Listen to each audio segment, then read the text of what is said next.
चलो स्टार्ट करते हैं। हम लोग एल्डोज शुगर पढ़ रहे थे।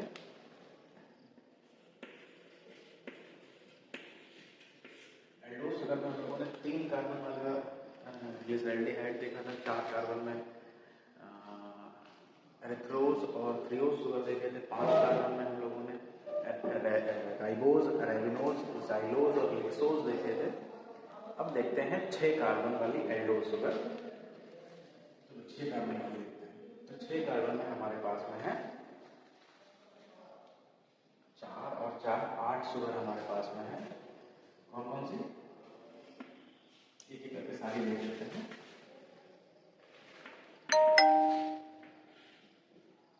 एक कार्बन, 2 3 4 5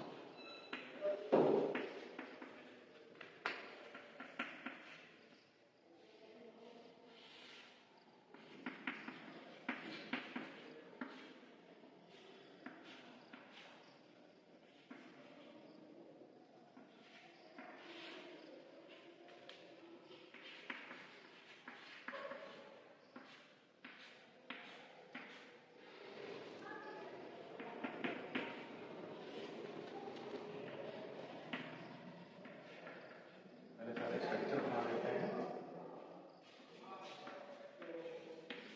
बेसिक स्ट्रक्चर बनाते हैं, फिर डिफरेंसेस सभी में देख लेंगे, एक साथ में सारे क्लियर हो जाएंगे। 1 2 3 4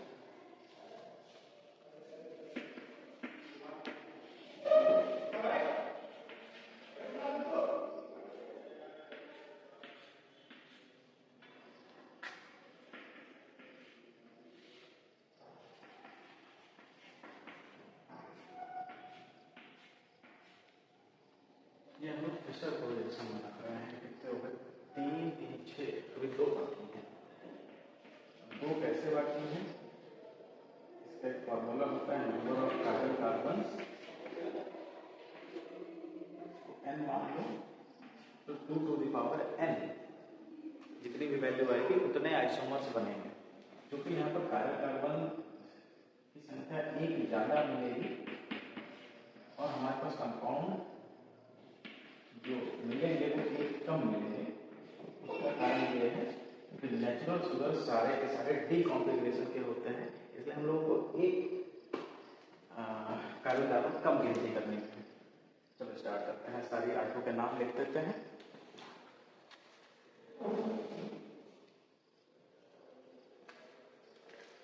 तो सबसे पहले है सभी OH अगर इधर लगे हुए हैं तो इसका नाम है एल्डोज। बाकी वैलेंसी हाइड्रोजन को कर रहा है हमारे। दूसरा है हमारे पास में OH, इसका वर्ग इधर होगा, बाकी वैलेंसी हाइड्रोजन। फिर है हमारे पास, इसका नाम है अल्ट्रोज। फिर हमारे पास में है ग्लूकोज, जिसका नंबर है 4 और 2, इसका वर्ग इधर H H H, ये ग्लूकोज होगा। फिर है ग्लूकोज,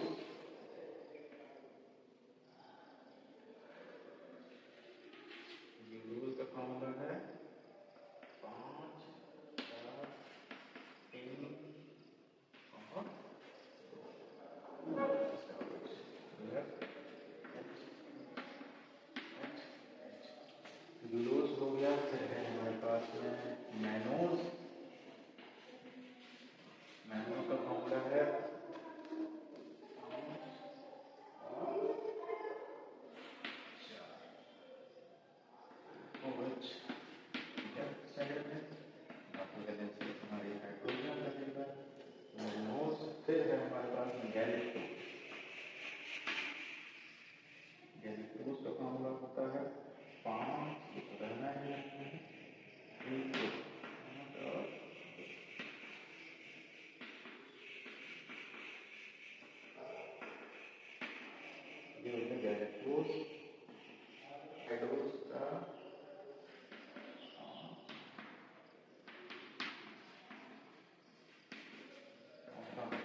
इतने सारे कंपाउंड्स हैं, कैसे याद करें, मेन दिक्कत तो यही।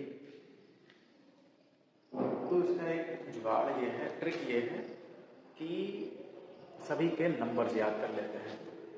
नंबर्स मतलब हमें सिर्फ और सिर्फ राइट साइड में जितने भी कंपाउंड्स में OH लगे हुए हैं वही याद करने हैं, और किस नंबर वाले कार्बन पर लगा हुआ है वो नंबर से भी याद करना है। जैसे अगर हम बात करें ग्लूकोज की, ग्लूकोज में 1 नंबर का कार्बन है, अगर नंबरिंग करें IUPAC के आईपैक की तरह, तो 1 नंबर, 2, 3, 4, 5 और ये छठा कार्बन, 6 कार्बन होगा। राइट साइड में OH कहाँ पर लगा हुआ है, एक तो 5 नंबर के कार्बन पे लगा है, 4 नंबर पे लगा है और 2 पर लगा है। ठीक है, तो इसका नंबर याद कर लो 5, 4, 2। ठीक है, तो अब हमें पता चले ग्लूकोज का मतलब 5, 4 और 2 नंबर वाले कार्बन पर जो OH लगा हुआ है वो राइट हैंड साइड में फिशर प्रोजेक्शन में। ठीक, अब ये जो आखिरी 5वां कार्बन है ये सभी में देखो राइट साइड में OH है, इसमें भी, इसमें भी, इसमें भी, इसमें भी, उसमें भी और इसमें भी। तो चाहो तो 5 को हटा भी सकते हो, लेकिन हमने जो याद किया है वो ऐसे ही याद किया था जब हम पढ़ाई करते थे, हालांकि अब भी करते हैं, कि 5, 4, 2 मतलब ग्लूकोज। ऐसे ही ग्लूकोज का फॉर्मूला अगर हम लिखें तो 1, 2, 3, 4, 5। ग्लूकोज में क्या हो जाएगा, 5, 3, 2, 5, 3, 2। मैनोज में 5 और 4, 54 नंबर। गैलेक्टोज में 5 और 2, 52 नंबर। आइडोज में 5 और 3, 53 नंबर। अल्ट्रोज में 5, 4, 3। कितने याद करने हैं सर? बिल्कुल फिंगर टिप्स पे याद कर लो। Altrose means 543, glucose means 542, gulose means 532, mannose means 54, galactose means 52, idose means 53। बाकी एलोज में तो ऑल का मतलब क्या होता है, ऑल मतलब सब, तो ये याद करने की जरूरत नहीं, सारे के सारे OH राइट हैंड साइड में हो जाएंगे, तो एलोज को याद करने की जरूरत नहीं। वैसे अगर लिखना चाहो तो 5, 4, 3, 2, इसका फॉर्मूला 5, 4, 3, 2 हो जाएगा, हालांकि याद करने की जरूरत नहीं कि ऑल मतलब all right hand side OH। Talose, टैल को ऐसे याद किया था कि टैल को प्रोनाउंस करो बिल्कुल ऐसे टेल कहते हैं, टेल मीन्स पूंछ, यानी सिर्फ लास्ट सेकंड लास्ट का जो हमारे पास कार्बन है 5वें नंबर का, सिर्फ वही वाला हमारे पास में राइट साइड में OH रहेगा, या जिसका नंबर हो जाएगा 5। हालांकि याद करने की जरूरत नहीं है, ऐसे ही याद रहेगा। टैल को टेल से याद कर लो, सिर्फ यही वाला OH राइट साइड में होगा। अब हमने सिर्फ नाम के अलावा इनका नाम को याद कर लिया है इनके नंबर से, तो कभी भी कंफ्यूजन नहीं होगा, जिंदगी भर के लिए खत्म हो जाएगा। Allose means all right side OH, altrose means 543 पर जो OH होंगे वो राइट हैंड साइड में होंगे, ग्लूकोज मीन्स 542 पर जो भी OH होंगे वो राइट साइड में रहेंगे, ड्यूलोज में 532 में, मैनोज में 5 और 4 पे, गैलेक्टोज में 5, 2 पे, आइडोज में 5 और 3 पे, ये सारे राइट साइड में OH रहेंगे। बाकी जो भी वैलेंसी बचेगी वो हाइड्रोजन पूरी करेगा, जो भी नंबर इसमें नहीं आएगा उन पे OH लेफ्ट साइड में लगा है, ये बाय डिफॉल्ट समझ जा सकते हैं, क्योंकि राइट साइड में OH हमने याद ही कर लिए हैं, बाकी जितने भी बचेंगे वो लेफ्ट पे हो जाएंगे। तो ऐसे करके हमने सारे एल्डोज शुगर्स के फॉर्मूला और उनके नाम याद कर लिए हैं, और बिना किसी दिक्कत के, बस खाली 5-6 बार आपको प्रैक्टिस करनी पड़ेगी, फिंगर टिप्स पे आपको याद रखना पड़ेगा, बस हो जाएगा। ये तो 6 कार्बन, 5 कार्बन में रेबिनोज था हमारे पास में, राइबोज था, जाइलोज था और लिक्सोज था, उनके भी नंबर आप लोग याद कर सकते हैं, बड़ा ही आसान है, एक बार आप लोग देख लीजिए।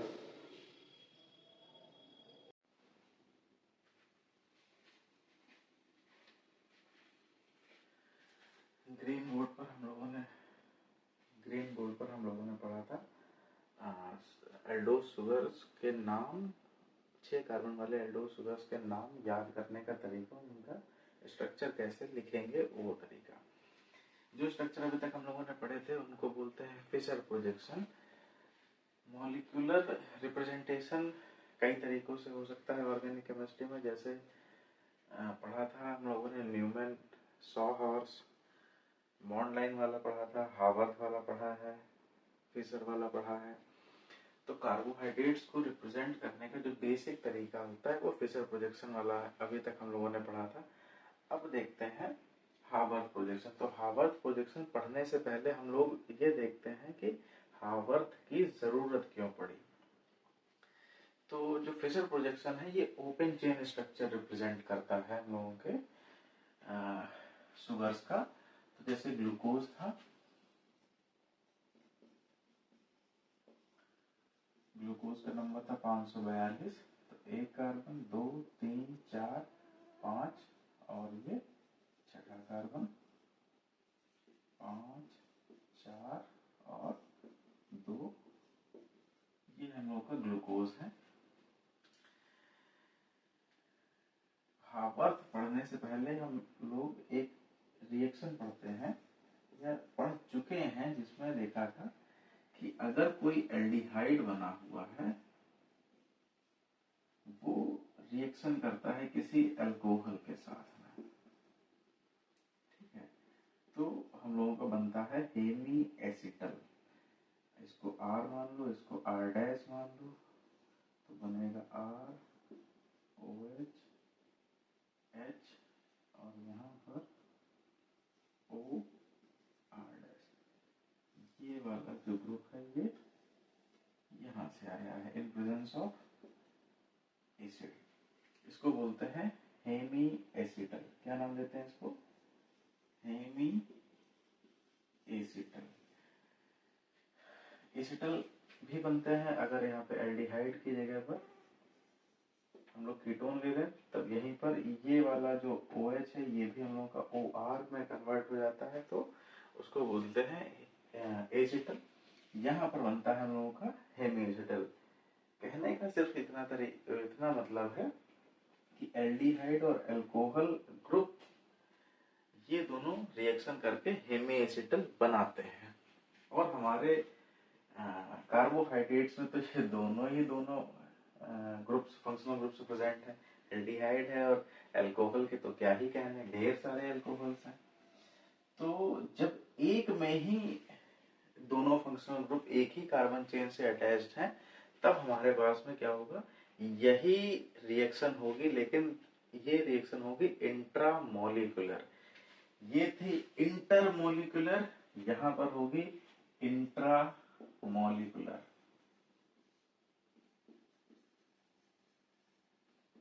Hemy acetal formation.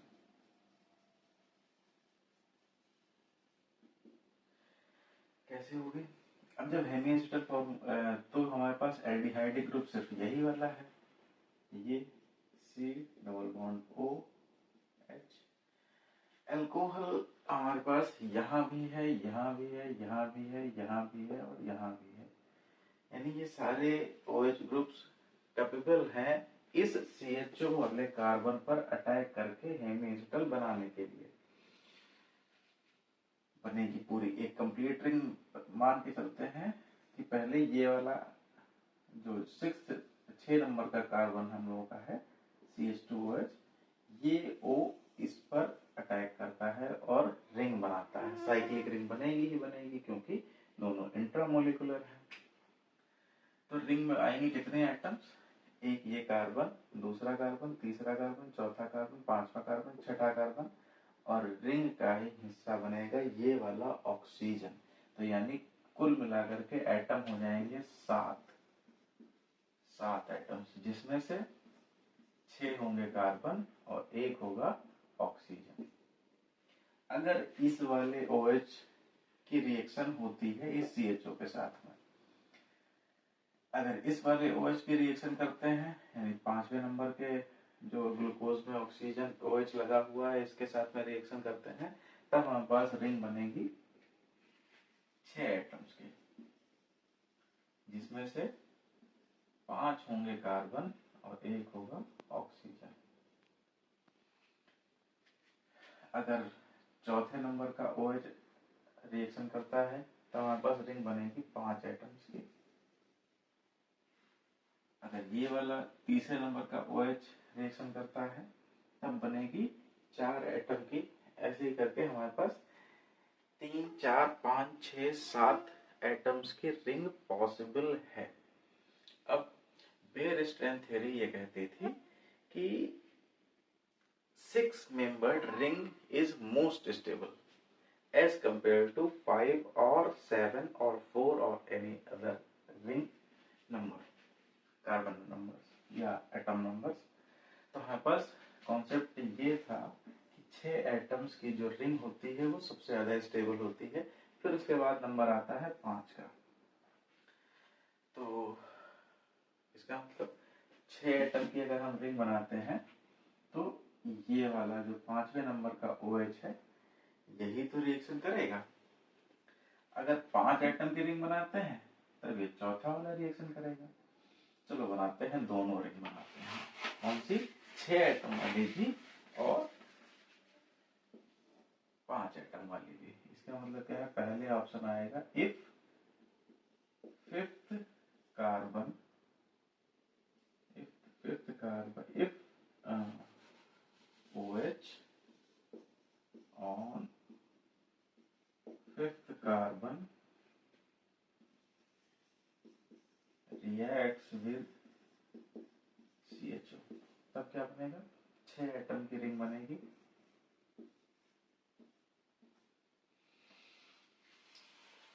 ये एटम नंबर, कार्बन नंबर पहला, दूसरा, तीसरा, चौथा, 5वां।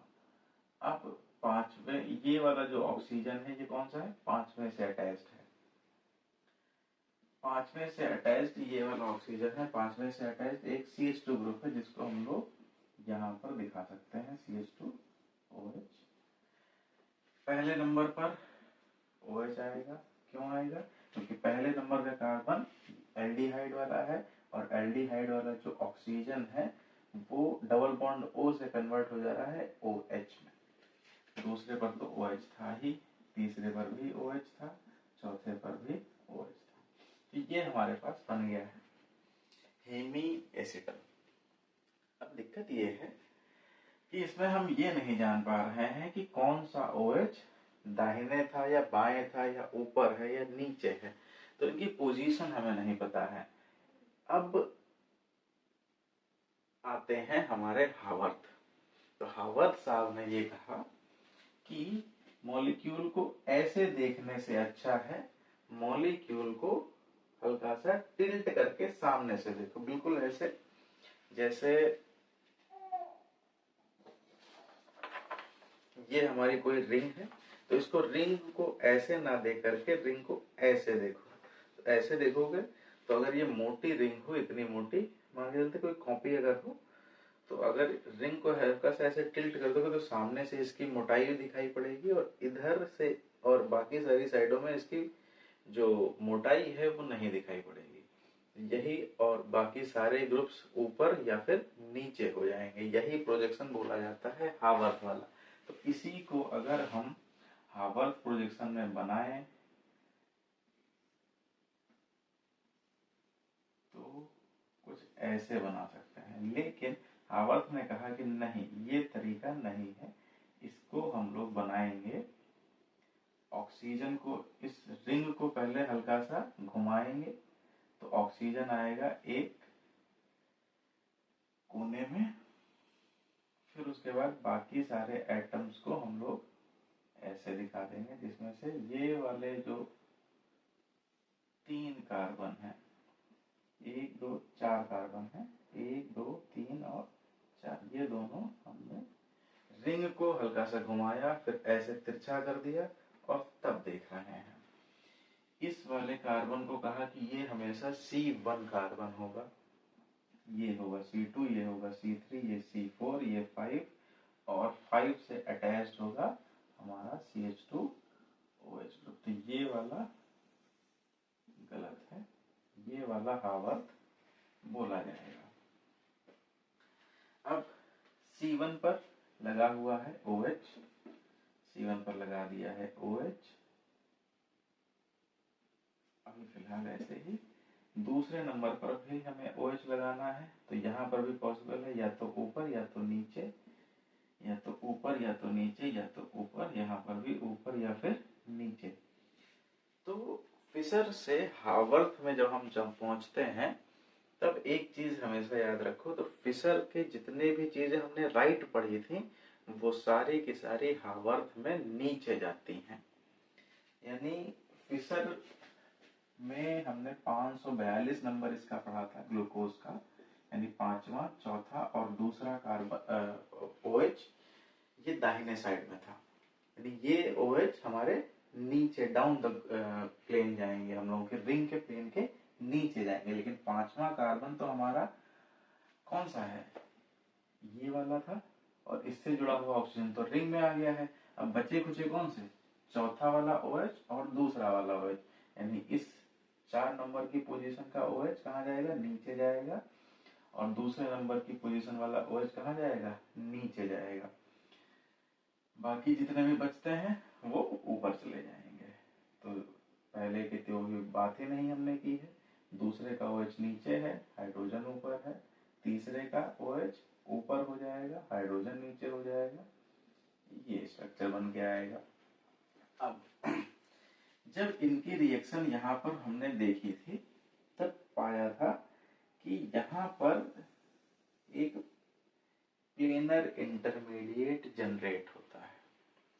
उस प्लेनर इंटरमीडिएट पर हमारा जब OH न्यूक्लियोफिलिक अटैक करता है तब या तो अबव द प्लेन जा सकता है या तो बिलो द प्लेन जा सकता है। तो हमारे पास दोनों ऑप्शन निकल के आते हैं कि C1 वाला जो OH है ये रिंग के ऊपर भी जा सकता है और रिंग के नीचे भी जा सकता है।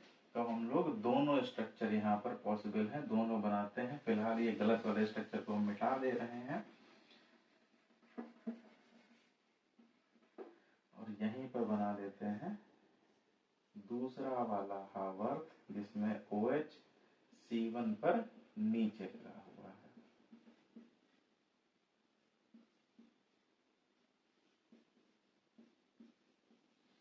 इस 5वें नंबर से अटैच CH2OH को हमेशा ऊपर ही दिखाते हैं, नीचे नहीं दिखाते हैं। ये चीजें कुछ हैं जो हमेशा के लिए क्लियर कर लो। तो हमारे पास एक ये आइसोमर है और एक ये आइसोमर है, दोनों ही रिंग के हैं। बस फर्क क्या है, C1 पर OH नीचे लगा हुआ है और यहाँ पर C1 पर OH ऊपर लगा हुआ है। दोनों को एनोमर्स बोला जाता है। क्या बोला जाता है, इन दोनों के बीच का जो रिलेशन है उसको बोला जाता है एनोमर्स। यानी ये C1 वाला एनोमेरिक कार्बन बोला जाएगा। क्यों, C1 पर कॉन्फ़िगरेशन चेंज हो रही है और जब किसी एक कार्बन पर कॉन्फ़िगरेशन चेंज होती है उसको बोलते हैं एनोमेरिक कार्बन या एनोमेरिक पोजीशन, या उनके बीच का रिलेशन बोला जाता है एनोमर्स। H2OH के रिस्पेक्ट में C1 वाला जो OH है यहाँ पर है सिस, यानी सेम साइड में है, अबव द प्लेन है। यहाँ पर CH2OH के रिस्पेक्ट में C1 वाला जो OH है वो ट्रांस है। ठीक है, तो पुराने लोगों ने ही बोल दिया था कि, यानी पुराने लोगों का मतलब है कि जो उस समय जो ये पढ़ रहे थे या जिन्होंने इनका स्ट्रक्चर बना रहे थे उन्होंने कह दिया था कि जो अल्फा वाला होगा उसको ट्रांस बोलेंगे और बीटा सिस वाले को हम बीटा नाम देंगे। ये हमेशा सिस और ट्रांस करना सही नहीं है, इसलिए इनका नाम ही लिख दिया अल्फा और इसका नाम लिख दिया बीटा। अब इसका नाम देखते हैं थोड़ा सा और डिटेल में। इस रिंग को अगर हम देखें तो रिंग कुछ ये है, 6 एटम्स की रिंग है जिसमें से एक हेटेरो एटम है ऑक्सीजन। ये कुछ कुछ हमें सुना सुना सा देखा देखा सा लग रहा है, कैसा, पाइरान है ना। ये क्या है, पाइरान, यही तो था पाइरान। और इसी को थोड़ा सा तिरछा कर दिया तो ये वाली बन गई। तो इसका क्या नाम है, पाइरान। यानी ये जो स्ट्रक्चर है इसको अब हम बोलेंगे पायरानोज फॉर्म। कौन सी? हावर्थ में पायरानोज फॉर्म। कौन सी बोलेंगे? पायरानोज,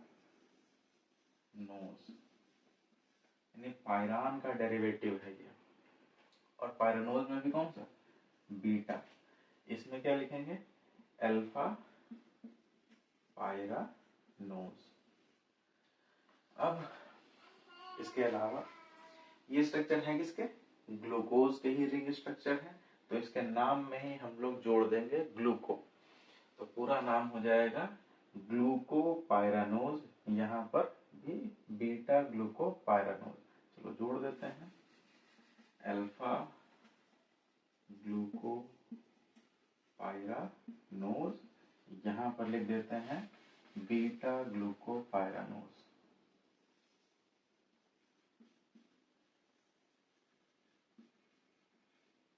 ठीक है। अब इसके अलावा एक चीज और जरूरत पड़ेगी कि ये वाला जो ग्लूकोज था ये कौन सी फॉर्म थी? डी ग्लूकोज की, है ना। तो इसके नाम में भी हम लोग डी जोड़ेंगे, यानी ये इसका नाम होगा बीटा डी ग्लूकोपायरानोज, इसका नाम होगा अल्फा डी ग्लूकोपायरानोज। ठीक है, तो ये तो हो गया तब जब हमारा 5th नंबर वाला जो OH था उसने रिएक्शन की है CHO ग्रुप से। तो कौन सी रिंग बनेगी? पायरान डेरिवेटिव बनेंगे और नाम होगा अल्फा और बीटा, ये दो एनोमर्स बनेंगे। अल्फा वाला ट्रांस होगा, बीटा वाला सिस बोला जाएगा, या सिस वाला बीटा बोला जाएगा। इसी को बोलते हैं हावर्थ प्रोजेक्शन। अब छोटे थे जब पहली बार पढ़ा था तो ढेर सारे प्रोजेक्शन जब आ गए थे तब दिमाग काम नहीं करता था कि कौन सा वाला प्रोजेक्शन है, किसका क्या नाम है। तो फिशर में बड़ा कंफ्यूजन था, तो फिशर का हमने याद कर लिया था कि ये फिश कुछ ऐसी होती है। फिश अगर कोई खाए तो फिश के कांटे कुछ ऐसे होते हैं, है ना। ये स्केलेटन होता है फिश का, और इसका नाम भी कुछ प्रोनाउंसिएशन इसका फिश टाइप का ही है, तो इसलिए हमने याद कर लिया था। ऐसा ही हम लोग यहाँ ग्लूकोज में भी बना रहे हैं। ठीक है, तो याद कर लिया था कि फिशर मीन्स फिश टाइप का स्केलेटन, वो फिशर वाला होगा। 100 हॉर्स में तो वो तो जो 100 जो हॉर्स का सूप होता है उस टाइप का स्ट्रक्चर हमें दिखता ही दिखता है। तो ये तो हो गया तब जब 5वें नंबर का OH हमारे रिएक्शन में पार्टिसिपेट कर रहा था। अब तब बनाई थी 6 की रिंग, अब बनाते हैं 5 की रिंग। तो ये मिटा दे रहे हैं और बनाते हैं अपनी 5 की रिंग। 5 की रिंग तब बनेगी जब हमारा 4th नंबर का जो OH है वो रिएक्शन में पार्टिसिपेट करेगा और हमारे पास बनेगी 5 एटम्स की रिंग।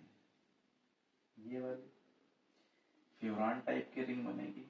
ठीक है, हावर्थ प्रोजेक्शन जब बनाएंगे तो इसको भी थोड़ा सा तिरछा करके बनाएंगे, या फिर चाहो तो बना दो ऐसे ही, कोई दिक्कत नहीं है। 1 2 3 4 और 5वां कार्बन ये, 6ठा कार्बन ये।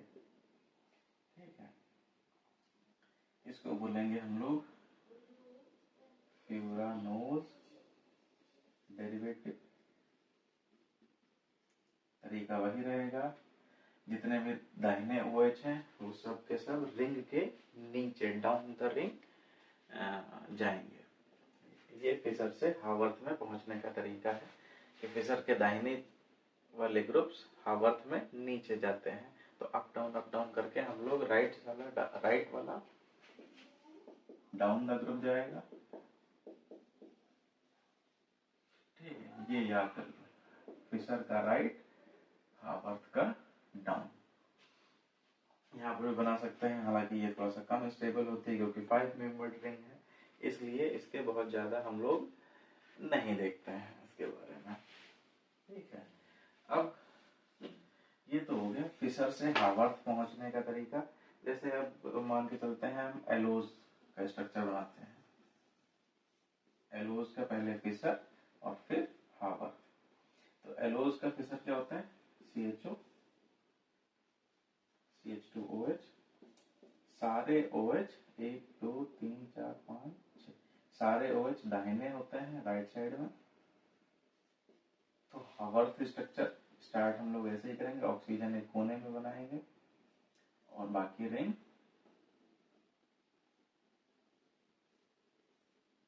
ऐसे बनाएंगे कि हमें फ्रंट में टिल्ट करके बना देंगे। ये पोजीशन हमेशा C1 कार्बन की रहेगी, ये C2, ये C3, ये C4, ये 5 और यहाँ पर होगा हमेशा CH2OH अबव द रिंग। ठीक है। अब फिशर में सारे OH दाहिने थे, यानी हावर्थ में सारे OH डाउन का ग्रुप जाएंगे। कौन कौन से? C1 की बात नहीं करेंगे क्योंकि ये एनोमेरिक है, इसमें ऊपर भी जा सकता है और नीचे भी जा सकता है। स्टार्ट करेंगे C2 से, down the ring, down the ring, down the ring और पांचवें का तो ये ऑक्सीजन है ही है। यहाँ पर हमारे पास फिर से दो फॉर्म आएंगी, अल्फा वाली और बीटा वाली। अगर हम OH ऊपर लगा देंगे तब ये हो जाएगा सिस में और इसका नाम हो जाएगा बीटा। और अगर हम लोग डाउन द रिंग लगा देते हैं तो इसका नाम हो जाएगा अल्फा। पूरा नाम क्या होगा? Alpha allopyranose. और कौन सी फॉर्म है? डी, तो पूरा नाम होगा अल्फा डी एलो पायरानोज। तो ऐसे करके हम लोग फिशर से हावर्थ से फिशर इंटरचेंज कर सकते हैं बिल्कुल आसानी से, बिना किसी हिचक के, और हमेशा सही रहेगा, कभी कोई गलती भी नहीं होगी। अब एक चीज ये देखते हैं कि यहाँ पर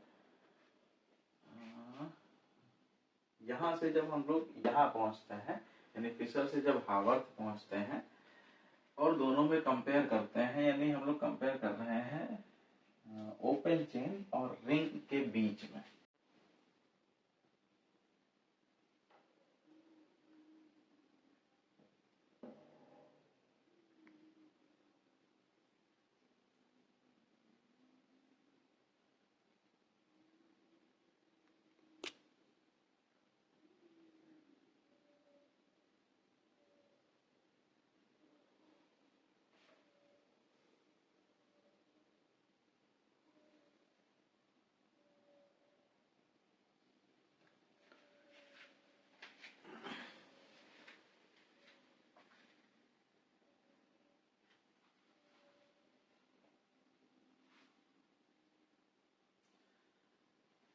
अब देख लेते हैं ओपन और रिंग स्ट्रक्चर में स्टेबिलिटी।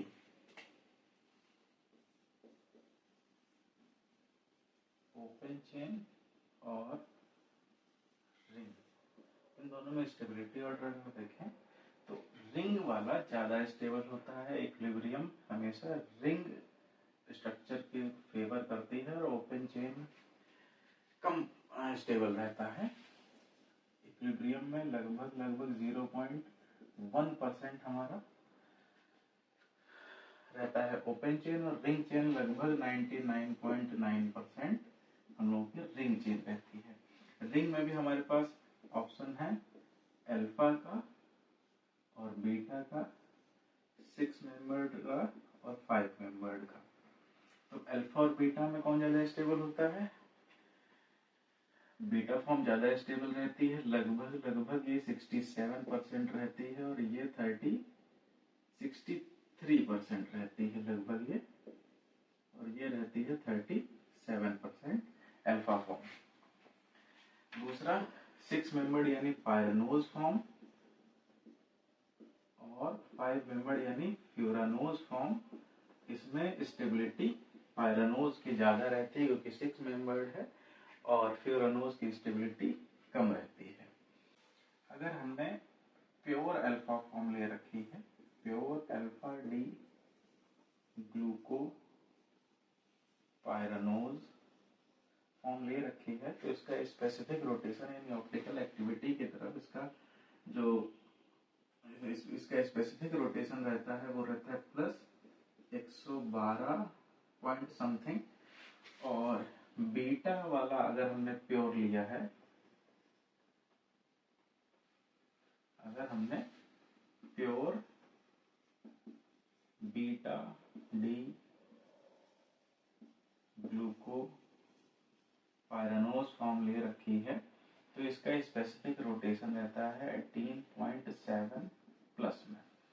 ठीक है, तो अगर हम इन दोनों को मिक्स कर दें तो मिक्स करने के बाद में यानी प्योर फॉर्म ले ली और प्योर डी फॉर्म ले ली, pure alpha pure beta form ले ली और इन दोनों को कर दिया मिक्स, तो जो सॉल्यूशन बन के तैयार होगा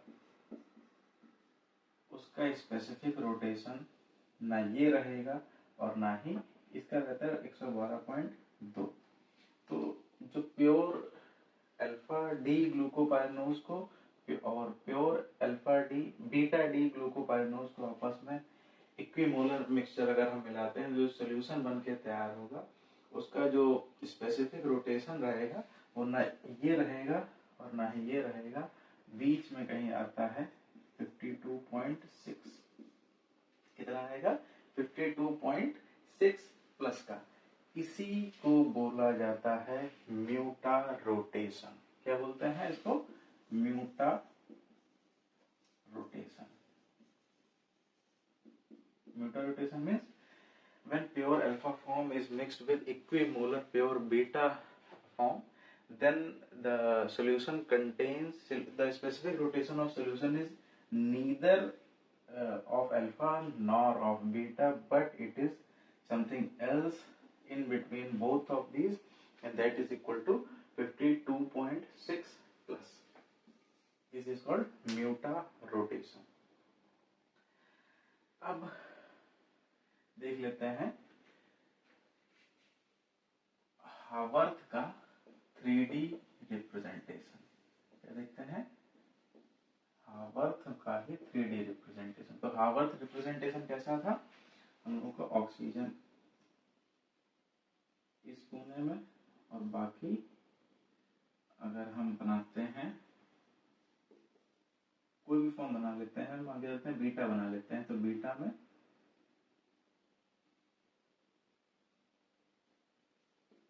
ऊपर 542 1 2 3 4 5 542 ओ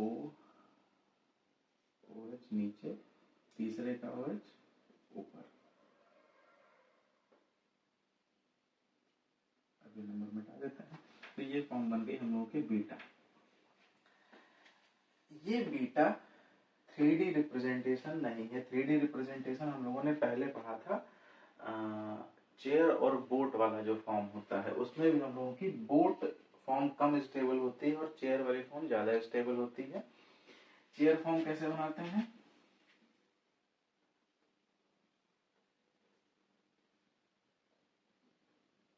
एक ये चेयर होती है, इसी को अगर हम फ्लिप कर दें तो एक चेयर हम लोगों के पास ये वाली बन के तैयार होती है। इसमें दो पोजीशन होती है, इसमें होती है अप डाउन, इसमें होती है एक्सियल और इक्वेटोरियल पोजीशंस होती हैं। तो अगर हम इस ग्लूकोपाइरानोज की बोट फॉर्म चेयर फॉर्म बनाते हैं इसकी ग्लूकोपाइरानोज की, तब हम लोग ये वाला हावर्थ से याद कर लेंगे, तैयार कर लेंगे और इसको नहीं बनाएंगे। यहाँ पर आएगा ऑक्सीजन और ये होगा C1, ये C2, ये C3, ये C4, ये C5 और 5 से जुड़ा हुआ हमारे पास में CH2OH।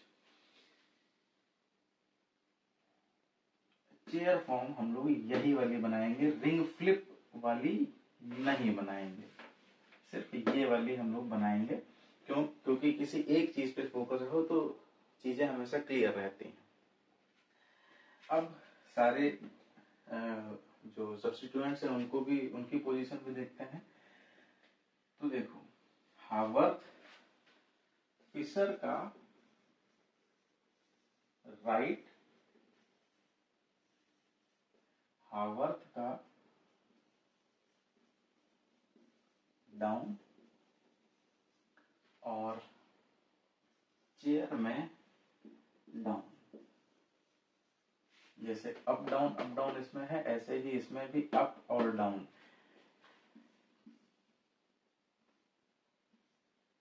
अगर हम चेयर बनाएं तो चेयर में ये अप, ये डाउन, ये अप, ये डाउन, ये अप और ये डाउन, ये सारी होती हैं एक्सियल पोजीशंस। इस वाले कार्बन से स्टार्ट करो, किसी भी कार्बन से स्टार्ट करो, तो अगर अप कर रहे हो तो उसके एडजेसेंट वाले कार्बन पर डाउन कर दो तो वो भी एक्सियल होगी, फिर अप, फिर डाउन, फिर अप, फिर डाउन, ये सारी कौन सी पोजीशंस है? एक्सियल वाली। अब इक्वेटोरियल कहाँ होगी? अपोजिट में इसके, डाउन ये वाला होगा, तो एक्सियल अप, इक्वेटोरियल डाउन। यहाँ पर एक्सियल डाउन है तो इक्वेटोरियल अप हो जाएगा, यहाँ पर एक्सियल अप है तो इक्वेटोरियल डाउन हो जाएगा, यहाँ पर ये ई लिखे दे रहे हैं, यहाँ पर एक्सियल डाउन है तो इक्वेटोरियल अप हो जाएगा, यहाँ पर एक्सियल अप है तो इक्वेटोरियल डाउन हो जाएगा, यहाँ पर एक्सियल डाउन है तो इक्वेटोरियल अप हो जाएगा। ठीक है, अब थोड़ा सा एंगल का ध्यान रख लेंगे और ये हमारे ग्रुप्स सब्स्टिट्यूएंट्स लग जाएंगे। अब देखो यहाँ पे देखते हैं हावर्थ में, ये है C1 और इसमें है, इसको तो बना देंगे हम ऑक्सीजन, ये हो जाएगा C1, ये C2, C3, C4, C5 और ये C6। C6 तो CH2OH है, ये हमेशा इक्वेटोरियल में ही रखेंगे क्योंकि हम लोगों ने ये हावर्थ बनाया था डी फॉर्म, और फिशर में भी हम लोग बना रहे हैं डी फॉर्म। डी फॉर्म में जब हावर्थ बनाते हैं तो CH2OH ऊपर की तरफ रहता है, वही वाला जब हम लोग चेयर और बोट में बनाते हैं, यानी चेयर में बनाते हैं तो उसको भी हम लोग अप रखते हैं और CH2OH हम लोगों का चला जाता है ऊपर की तरफ। अब देखो हावर्थ में C1 पर OH हमने बनाया है अप, तो यहाँ पर भी C1 ये वाला है, अब कहाँ है? ये है, यानी यहाँ पर OH आ जाएगा,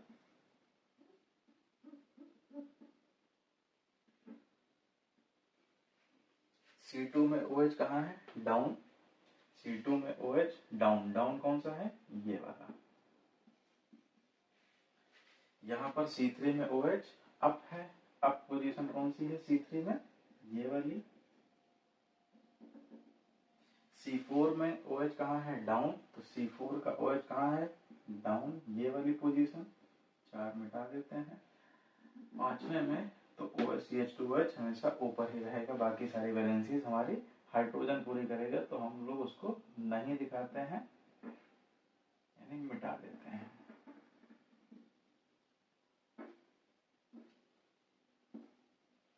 तो ये हो जाएगा हम लोगों का बीटा फॉर्म, किसमें? चेयर में। और चेयर फॉर्म कैसा है? 3D रिप्रेजेंटेशन होता है।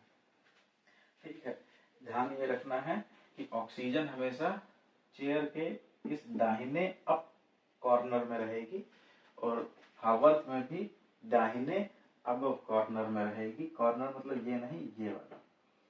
ठीक है, अगर तुमने ये बना दिया तब सारी पोजीशंस गड़बड़ हो जाएंगे, रिंग फ्लिप करना पड़ेगा हमें। अगर हम इसी का रिंग फ्लिप करेंगे तो वो किसी दूसरे वीडियो में बता देंगे कि रिंग फ्लिप कैसे किया जाता है, वो बाद में कोई बता देंगे। फिलहाल अभी हम लोगों के पास, हम लोग कितना सीख चुके हैं? फिशर प्रोजेक्शन, हावर्थ प्रोजेक्शन और हावर्थ का ही चेयर फॉर्म जो 3D रिप्रेजेंटेशन होता है, कैसे होता है? फिशर का राइट, हावर्थ का हमेशा डाउन रहेगा, और चेयर बोर्ड में भी हम लोग हावर्थ की तरह ही अप डाउन करके इसके सारे ग्रुप्स या सारे सब्स्टिट्यूएंट्स लगा देंगे, मिटा देते हैं। ठीक है, तो इतना तो हो गया हम लोगों के पास में कि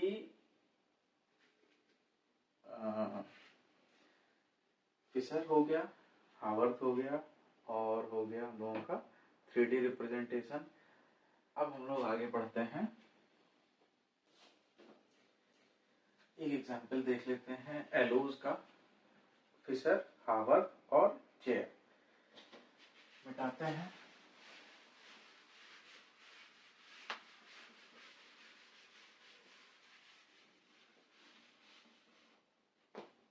एलोज क्या होती है? फिशर में हम लोग लिखते हैं CHO 2 3 4 5 और छठा कार्बन। एलोज में सारे OH राइट साइड में होते हैं। ये हो गई एलोज। कौन सी एलोज? डी एलोज। इसी का, ये तो हो गया हम लोगों का फिशर प्रोजेक्शन। इसी का हावर्थ बनाए तो हावर्थ की स्टार्टिंग में हम लोग रिंग कैसे बनाते हैं?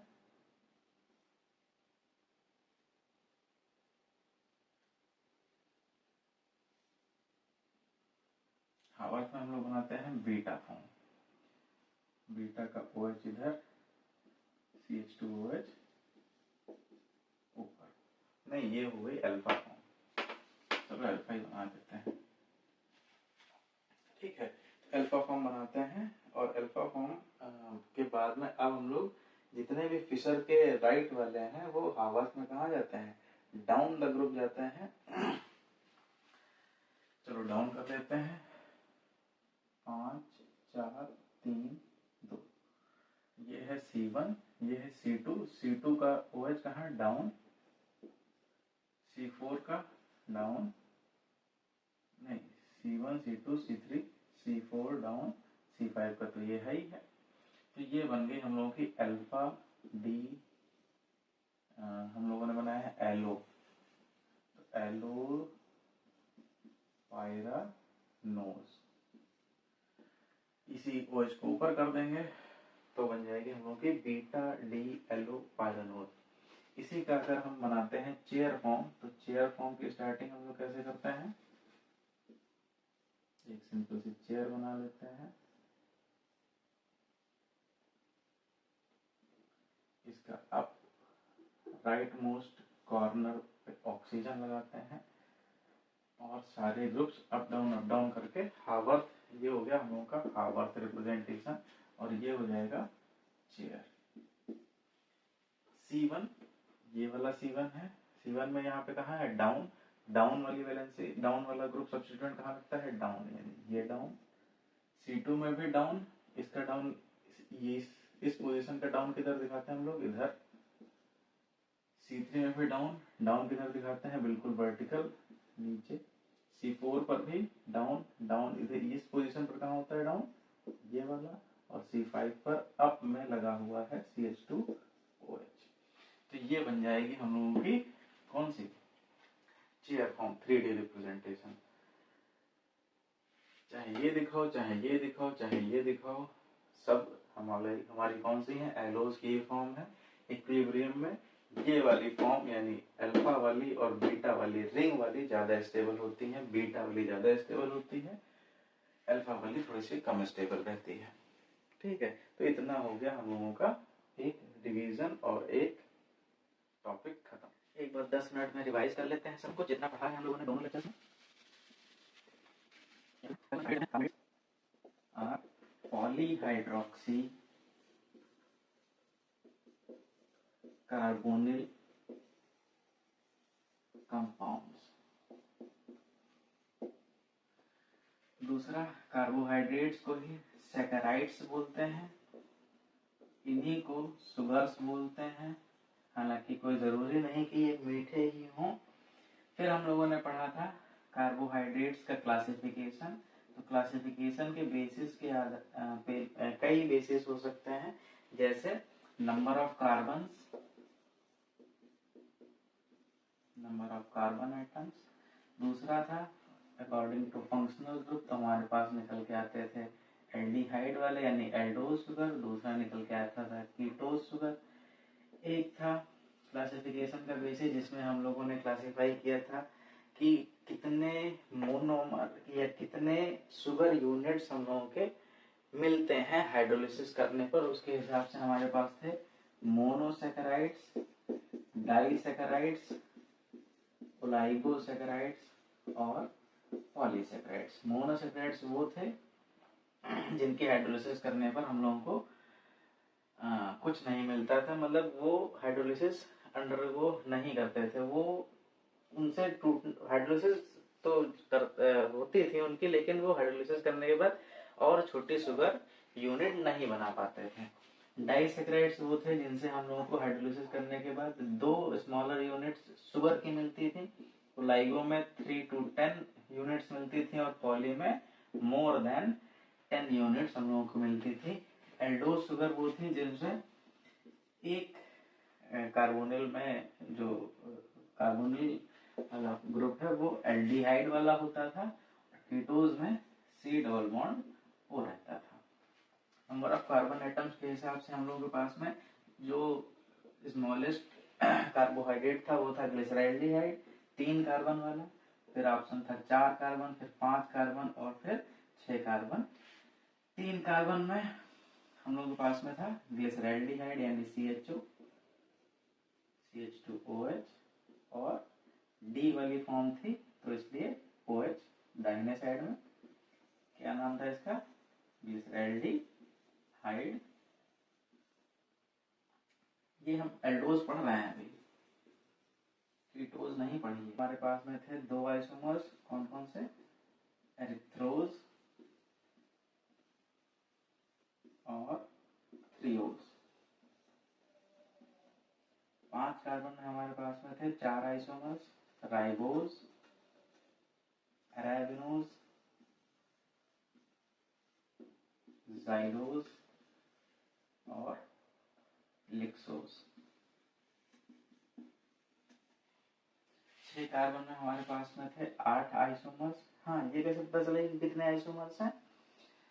तो number of isomers, number of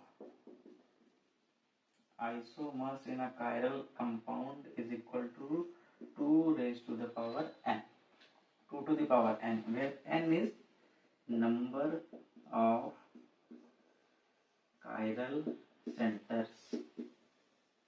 ठीक है, तो जैसे अगर हम 6 कार्बन